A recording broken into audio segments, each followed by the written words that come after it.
You want a tip? I'll give you a tip. 2 tips. Tips to improve. That's it. That's the intro.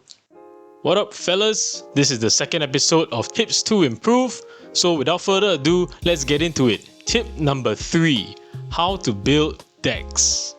While there have been some recent discussions as to whether deck building and spending time deck building and optimizing your list is an effective use of your time if you have a busy life and you want to become an extremely strong competitive Lorcana player, at the end of the day, this is a card game, right? We want to feel smart, we have our own ideas when we look at the cards, we want to bring our own stuff to the table. In the spirit of self-improvement and self-help, I think deck building is a wonderful skill to try and improve in, and can even matter even if you're not building your own deck from scratch. If you have a good, list already and you're thinking of how to optimize it, changing certain cards for certain matchups, being good at deck building also helps you in those situations as well. I love building decks. I build janky lists all the time. I try strange tech cards in existing lists all the time. And when I do so, I found myself entering a certain kind of process, following certain steps that I think might be helpful for you. So let's get into it. Step 1. Find the starting point to build around. The Madman.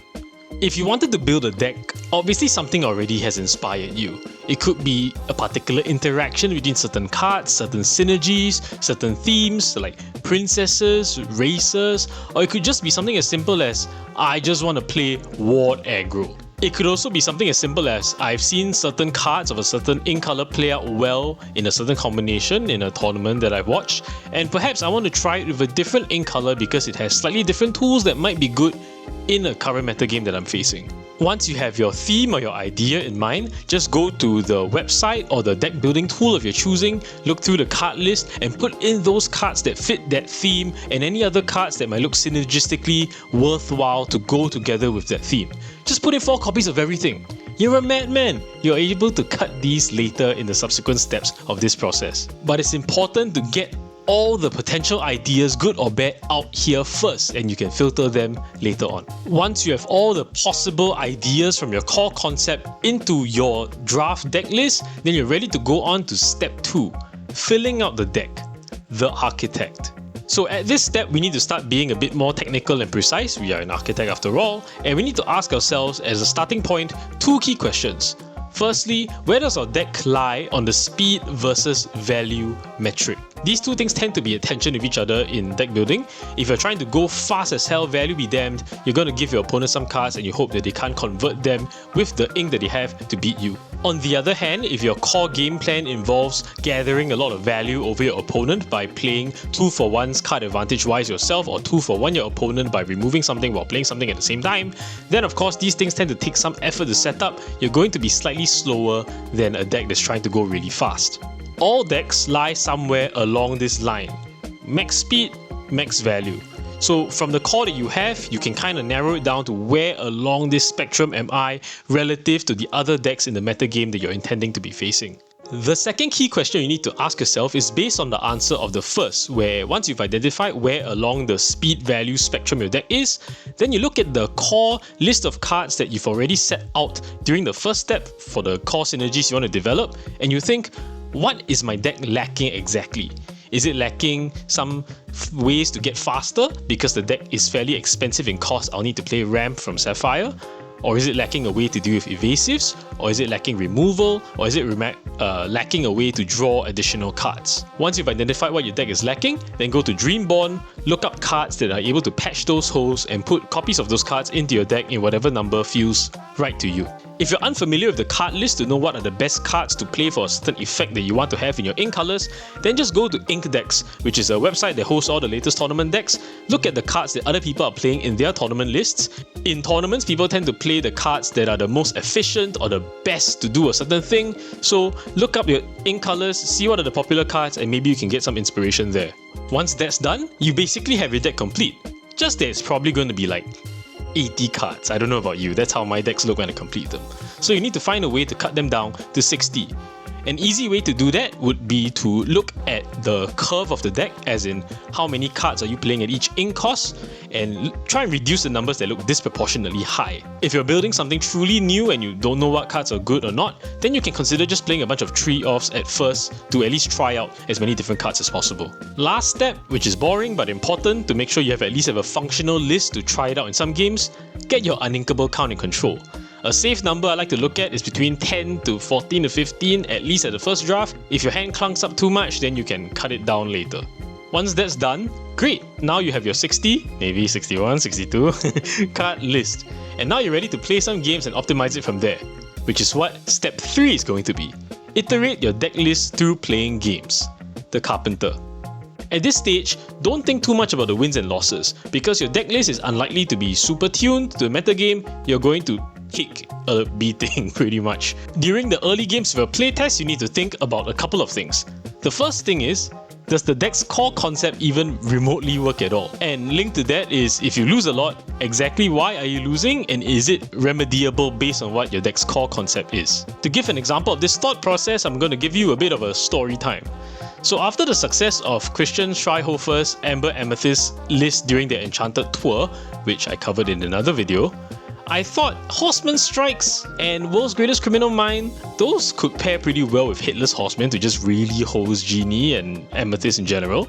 If I'm playing Amber and I'm playing Ruby, why not make it Racers? This is the list I ended up with. I'm not going to go into the details because you'll hear so shortly, but you can see there's a lot of cool stuff going on. It plays Racers, King Candies, it uses the Queen to recur your Racers using the Princesses, especially because Vanellope's are both Princesses and Racers. It has actions that can abuse King Candy's banish opposing character effect with Time to Go, as well as Glimmer versus Glimmer, and it has Tremaine and Maui Half Shark to recur these actions as well. All supported by the core of Lanterns, as well as Horseman Strikes and World's Greatest Criminal Mind. Lanterns in order to speed the deck up, and World's Greatest Criminal Mind is particularly decent because Eilonwy, which you're playing because it's a princess to discard to the Queen, which is also a support character. Both of them are able to support World's Greatest Criminal Mind to be a more universal removal action. So pretty cool, right? Thought the deck list was cool too. Jammed some games with it. Turns out it's pretty terrible in the current format. Reason being, the core concept of the deck doesn't really work in the current format. It relies so heavily on King Candy to do anything, but with Strength of the Raging Fire and Elsa in the format, King Candy just can't stick around ever. Critically, even if I could stick a King Candy or two King Candies, I didn't have enough gas or enough ink to remove literally everything on my opponent's side of the board, which means that my characters can't quest because King Candy's pretty small. It's a 2/2, it just sits there. So I'm sitting there, my opponent's sitting there, and eventually they'll just draw the way to remove the King Candies and then fight through two of them if I have two of them, and then well, bam, I'm back where I started, achieving nothing. Or they'll just play a bunch of evasives and just ignore the King Candies and go. Not to mention, this deck just can't do anything against any aggressive deck. So since I was building this deck for competitive play and it just wasn't working out, I dropped it. Fun experiment, didn't work out. Died at step 3 of the deck building process. Leaving my personal tragedies aside, assuming you aren't like me and you've managed to build a deck that actually kind of works, now's the time to fine tune it. So you need to identify at this point what cards are the overperformers and what cards are the underperformers. For the overperformers, just max them out to 4 copies if they're really that good, and if they're not, you can always reduce them again later. For the underperformers, either trim them or remove them completely. An easy way to remember what's an underperformer are the cards that you ink a lot, because if you ink them a lot, it means they're either not efficient or they're too situational to see play that often. If they're uninkable, then you'll know. You play them all the time and you know whether they did anything good or not, and you'll have that kind of residual memory in your mind as you look at your deck list to fine-tune it further. After cutting some and trimming some, you're going to end up with spare slots. So now you can fill out these spare slots with more stuff. Are you going to play efficient bodies? Are you going to play more removal? Are you going to play different tech cards that answer specific gameplay situations? Choice is up to you. Once you've done that, you have a slightly more refined list. Go back and jam some more games again and repeat this process over and over. If you've done this for 2 to 3 rounds, you basically have a reasonably fine-tuned deck. If you want to turn it into a competitive powerhouse, then you have to take it even further. I would suggest maybe like 100 games. Regardless of your win rate with the deck, there will come a point where you don't even know what else you're supposed to change. You've kind of reached the deck's logical conclusion.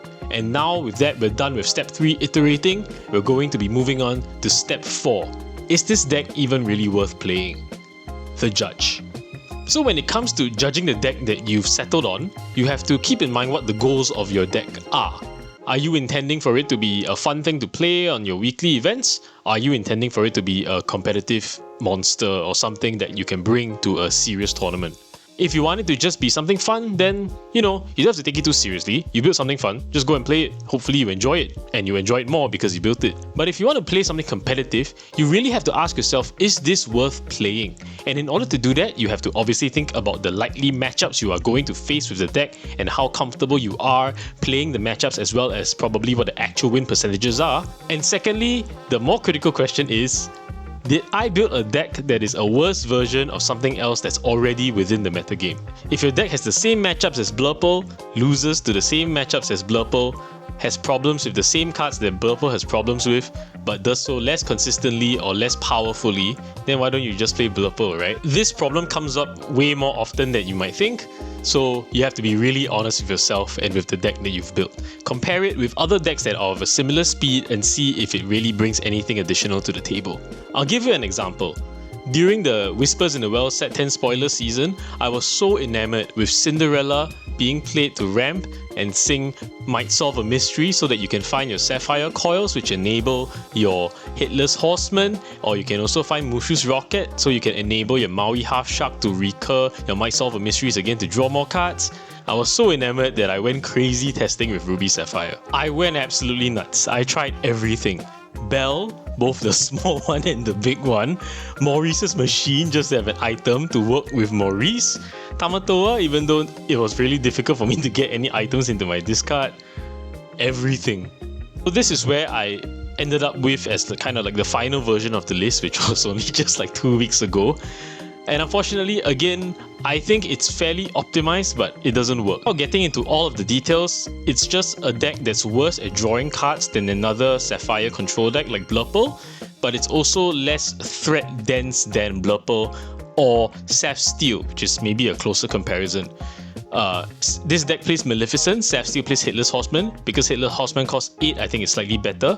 And at the 5 ink and 6 ink cost range, Saph Steel's threats of Tinkerbell, Namari, Goliath are just better than what I was playing in this deck. So, worst version of an existing list. It wasn't all for naught though. During the Infinity weekend, I wanted to play Ruby Sapphire, and so with the lessons that I learned from this list and the knowledge that some of the interactions were pretty good, I managed to come up with this Infinity list, getting the benefit of Popsicle, Hiram and Brawl, and of course my favorite Maui Hero to All. And as you can see from my makeshift microphone, it kind of worked out at least. Okay, failure aside, here's a second deck building story, one of success. So in August 2025 last year, one of the biggest shops that host Lorcana in Singapore, Hideout, in conjunction with our local community, decided to organize the yearly community fiesta, where the tournament would be only set 5 to 8. This was just before the release of Fabled, so it mimicked the rotation that happened with Fabled but without the Fabled cards. So naturally this got my friends and I very excited, chance to build new decks, unknown metagame. We started preparing like a month in advance, and from our preparation we discovered several things. So firstly, Tiana was really good because there's not a lot of removal to get rid of her, and the Amethyst Core of Genie, Elsa, Hypnotic Strength, Panic were also pretty good, but even then these Amethyst decks struggled slightly against Amber Steel on the draw. Mind you, no Strength of a Raging Fire for either Amber Steel or Purple Steel, no Nala, just good old Rhino, which was also just good enough. We did manage to find that Louis was a pretty good answer to Tiana, because there's no strength, they need to be able to play a song in order to save her from the reckless effect. If they don't, it's lunch for Louis. 2 weeks prior to the event, I was quite set on playing Amethyst Steel using Ambush to deal with Tianas, but I wasn't really happy with the choice. I was getting ground out by slightly more mid-range Blurple decks that use Anna as a kind of draw engine. So during one of those late night testing sessions prior to the event, my friends and I were on a Discord call and we were just thinking, wow, this format's such a mid-range slog. Is there nothing more interesting to do? And we just looked at the card list and thought, what's the most broken thing we could do?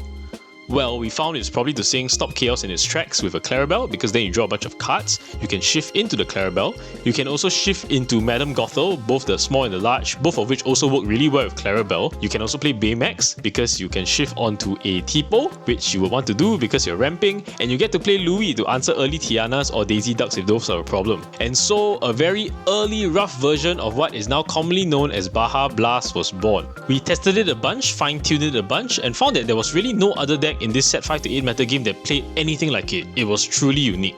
Of our group of 5 friends, 2 of us, including myself, brought it to the tournament, which turned out to be 80 players, which was at the time the biggest Lorcana tournament Singapore ever had. Look how far we've come, huh? We had a DLC since. And long story short, tournament was won by one of our friends in the group, Jordan, who was playing exactly this Emerald Sapphire deck. By the way, he also has a top 16 in DLC Singapore and a top 32, I think, at DLC Dallas Fort Worth to his name, so strong player. What was gratifying was seeing our internal creation win the tournament, and what was also very gratifying was looking at what everyone else was playing and nobody found a list that was quite as close to this. I do recall there were quite a number of people at the time who were like, wow, that's pretty cool, which, felt great. And hey, what do you know? When Fable came out, one of the decks that was key to the metagame and is still key to the metagame now is Baja Blast. I like to think that our list that was posted on Index was the inspiration for the Baja Blast we know today. Probably not, but either way, this deck really holds a special place in my heart. Do you feel it? This joy that's radiating from me? That could be you too, if you build your own decks. In conclusion, deck building is a skill, and developing any skill is a journey, something you need to hone and work on. And hopefully with the framework that I've set out today and some of the tips I've given along the way, that will help you do just that. Now let's very quickly move on to the second tip for today that's also related to deck building. Tip number 4. What makes a good tech card? We've all been in a situation where we have a deck list already and we're struggling with a certain matchup and we don't know how to fix it in terms of changing the structure of the deck. So we look for specific tech pieces. Tech cards generally fall into 2 broad categories. High impact tech cards, which are very good in the precise situation which they're fantastic in but are very bad elsewhere. Examples are like Under the Sea, you play it against the dogs, you win on the spot. I find them my Platinum against item decks, and Sword of Hercules against certain deities. Second category are medium impact tech cards. Cards which are good in their niche situation but not necessarily game winning on the spot, but are at least playable or serviceable in other situations. So examples are Improvise to snipe vanished characters, Ink Runner to deal with evasives, and Ursula or Mowgli to take out songs or actions from your opponent's hand. No matter what kind of tech cards you're considering playing, you have to ask yourselves 2 key questions before you play them. Firstly, does this tech card fit within my deck's game plan? If it's at an ink cost that I cannot pay with the curve of my deck, you obviously don't play it. And similarly, if it contradicts what my deck is trying to do, then I shouldn't play it either. That's why you don't see Emerald Amethyst Burn playing Under the Sea, for example, obviously, because it's too expensive. But maybe a more apt example would be, it's very rare to see a Sapphire Emerald deck that's ramping, the standard Baja Blast list, play Ursula. Sure, it can take out the strength of the Raging Fire from a Purple Steel opponent's hand, or perhaps in the current metagame, it could take out a World's Greatest Criminal Mind from an Amber Amethyst opponent. But it doesn't fit in the curve nicely because you rarely have 2 ink spare in the early turns, and when you reach the later turns of the game, 6, 7, 8, the opponent's already used the strength, or you kind of need the cards in hand in order to play your 7 drops so you have enough ink, and so that's why you really rarely see it. Second key question, can my deck risk having a dead card in its hand? This is significantly worse if the card is uninkable, of course, because you're forced to play it. But even if it is inkable, if your deck finds itself in a top deck situation a lot of the time where you really need to do something good and you draw like a narrow tech piece, that can be a reason not to try playing a high impact tech card that's narrow. That's probably the reason why we haven't seen Purple Steel really pick up Sword of Hercules. It's a great effect and it's kind of on theme with what Purple Steel is trying to do with putting pressure by challenging. But because the deck top decks a lot of the time starting turn 8, 9, 10, you draw Sword of Hercules and there's no deity on the board, you're kind of really far behind at that point. That's the reason why a deck like Emerald Sapphire experiments with tech pieces all the time, like with Under the Sea and with Improvise, because you get into games where a very high resource, you can kind of afford having a dead card. That's also the reason why a deck like Dogs that abuses Tramp and Bobby Zimmerski plays Under the Sea. Even for matchups where it's not good, you can always discard it. In my opinion, the best kind of tech cards in Lorcana right now are medium impact that synergize well with your deck's game plan. The core constructed metagame now is fairly tempo oriented, so drawing a dead card at the wrong time can really just spell doom for your chances in the game. You need all your cards to be able to at least do something, and that's what medium impact cards achieve in all matchups. We saw this play out in DLC Richmond, which just happened this past weekend. We saw many Blurple lists on stream that are all rocking the new Wasabi, which is great if you're trying to blow up Doc's Emerald Chromicon, but also plays well with Dumbo because it has evasive on your turn. The dogs list have also adopted Della's Moon Lullaby, which is great for blowing up illusions like Iago or Giant Cobra, but even if you don't see them, it's also pretty good just as a way to stop your opponent from being able to challenge your characters with their best character, which is very important if you're trying to win with dogs and you're on a turn that you're just questing out. On the flip side, the finals of DLC Richmond featured 2 Emerald Sapphire lists, both of which were playing 0 copies of Under the Sea. Why? I would imagine because it's a fairly clunky card in matchups where are not dogs, and even against dogs, the deck actually can't sing the song that early because the only real early shift that it plays is Clarabelle, and by then it's quite likely that your song already gets sniped by an Ursula or a Mowgli. Instead, they opted to play improvisers, which are good against the illusions that I mentioned earlier and are also inkable and are able to replace themselves just in general. So it makes them a more well-rounded card to play as a tech option against a completely different matchup. So in the current metagame, I think it's safe to say tech cards need to have universal applicability because in such a tempo-oriented metagame, if you draw the wrong card at the wrong time, you're gonna get cooked. So that's the tip. And that's the video. Hope you learned something from the 2 tips today on building decks and on what makes tech cards good. And if you enjoyed it, please like and subscribe. Thank you for all the support that you've shown thus far. Really means a lot. See you in the next one. Cheers!